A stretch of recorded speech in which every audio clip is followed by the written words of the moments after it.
15 বছর 15 দিন বয়সে 15 বলে আইপিএলে 50। আবারও বৈভব সূর্যবংশীর এইবারের আইপিএল এর শুরুটাও তিনি করেছিলেন 15 বলে 50 দিয়ে। অবভিয়াসলি 15 বছর 15 দিনের চেয়ে কয়েকদিন বয়স কম ছিল, তো বয়সটা তো 15 বছর।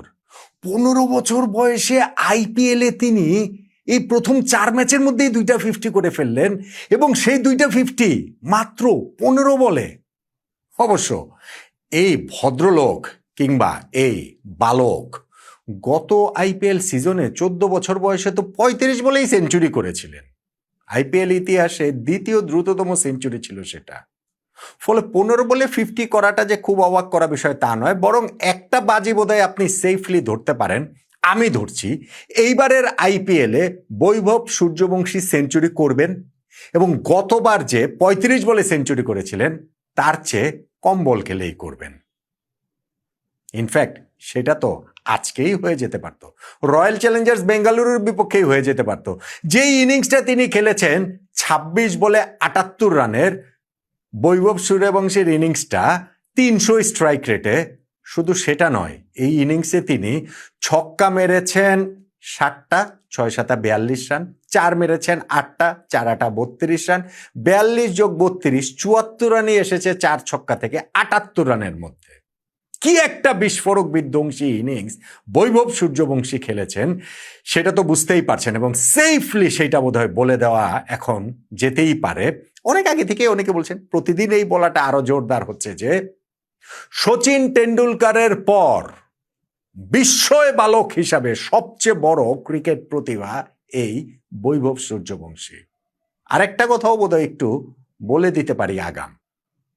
ভারতের টি-20 বিশ্বকাপ জয়টা তো মাত্র হলো, তারপরে তারা আইপিএলটা খেলতে নেমেছে, নতুন একটা সাইকেল ন্যাশনাল টিম শুরু করেছে 2 বছর পরের টি-20 বিশ্বকাপ। এর আগেই এই বৈভব সূর্যবংশী ভারতের জাতীয় দলে চলে আসবেন। 2 বছর সময় লাগবে না, উইদিন এ ইয়ার আমার মনে হয় ভারত জাতীয় দলে এই বৈভব সূর্যবংশীকে আমরা দেখতে পারবো। তার প্রতিভাটা এইরকমই যে এই বয়সটা সেই সবকিছুকে উপেক্ষা করে তাকে ন্যাশনাল টিমে আসলে নিতেই হবে, আর এরকম পারফর্ম যদি তিনি করতে থাকেন তাহলে উপেক্ষার উপায় নেই। বৈভব সূর্যবংশীর এরকম বিস্ফোরক বিধ্বংসী ব্যাটিং এর দিনটাতে রাজস্থান রয়্যালস তারা আইপিএলে 4র্থ জয় তুলে নিল টানা। এইবারের আইপিএলে 4 ম্যাচ খেলে 4টাই তারা জিতেছে, পয়েন্ট টেবিলে শীর্ষে তারা রয়েছে, এবং এই ম্যাচে তারা হারিয়েছে 6 উইকেটে রয়্যাল চ্যালেঞ্জার্স বেঙ্গালুরুকে, বিরাট কোহলির বেঙ্গালুরুকে, ডিফেন্ডিং চ্যাম্পিয়ন বেঙ্গালুরুকে, এবং সেইটাও 2 ওভার হাতে রেখে, সেইটাও 201 রান তারা করতে নেবে। সূর্যবংশী যখন ওই রকম সূর্যের প্রখর তেজের ইনিংস খেলেন, তাতে করে এই 200+ রান চেস করাটাও রাজস্থানের জন্য কি সহজই না হয়ে গিয়েছিল। এই যে ম্যাচটা রাজস্থান রয়্যালস জিতে নিল, সেখানে টার্নিং পয়েন্ট কোনটা সেই আলোচনাতেই তো এই বৈভব সূর্যবংশী কিংবা বৈভব সূর্যবংশীর কথাটাই বলছি। দেখেন 201 রান তুলেছিল আরসিবি, সেই রানটাকে মানে ম্যাচের মাঝপথে মনে হচ্ছিল ফাইটিং টোটাল হবে, স্পেশালি যখন আপনি মাথায় রাখবেন যে না তারা এই রানটা তুলেছে শেষ 6 ওভারটাতে 76 রান তুলে, এবং রাজস্থান রয়্যালস ওই রানটা যখন তারা করতে তারা নেমেছে সেইখানটাতে সূর্যবংশী তার ব্যাটের ঝড়ে পাওয়ার প্লেতেই প্রথম 6 ওভারে 97 রান তুলে ফেলে। সো 202 রানের যে টার্গেট, পাওয়ার প্লেট 6 ওভারে 1 উইকেট হারিয়ে জয়সল উইকেটটা তারা আছে, যখন 97 রান তুলেছে তখন কাজটা অনেক সহজে হয়ে গিয়েছে না।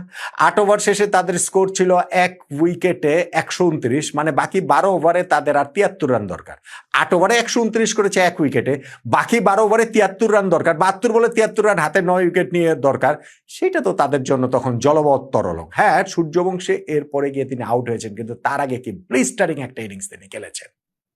এইবারের আইপিএলে 4টা নক খেললেন সূর্যবংশী, এবং 4টা ম্যাচেই তিনি শুরু করেছেন বাউন্ডারিতে। সেটা প্রথম ম্যাচে সিএসকের বিপক্ষে যেমন, সেকেন্ড ম্যাচও তাই, আর থার্ড ম্যাচটাতে মানে এর আগের ম্যাচটাতে মুম্বাই ইন্ডিয়ান্সের বিপক্ষে তো জাসপ্রীত বুমরাকে ছক্কা মেরে শুরু করেছিলেন। এই ম্যাচটাতে আবার ভুবনেশ্বর কুমারকে 4 মেরে তিনি শুরু করলেন। তিনি এইখানটাতে জশ হ্যাজেলউডের মতো বোলারকে টানা 3টা 4 একটা ছক্কা মারেন, ভুবনেশ্বর কুমারকে টানা 2 ছক্কায় তিনি 50-তে পৌঁছে যান, আবারও সেই 15 বলে।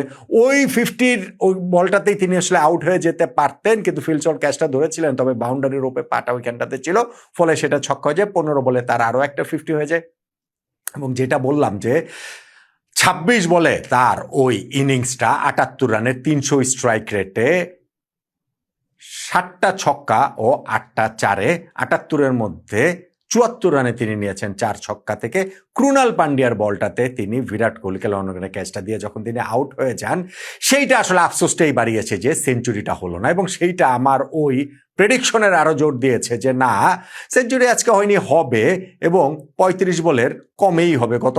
গত সিজনে তিনি যেটা করেছিলেন, আজকে তো 26 বলে 78 রান করে ফেলেছিলেন, আজকেই টিকে গেলে সেটা হয়ে যেতে পারতো।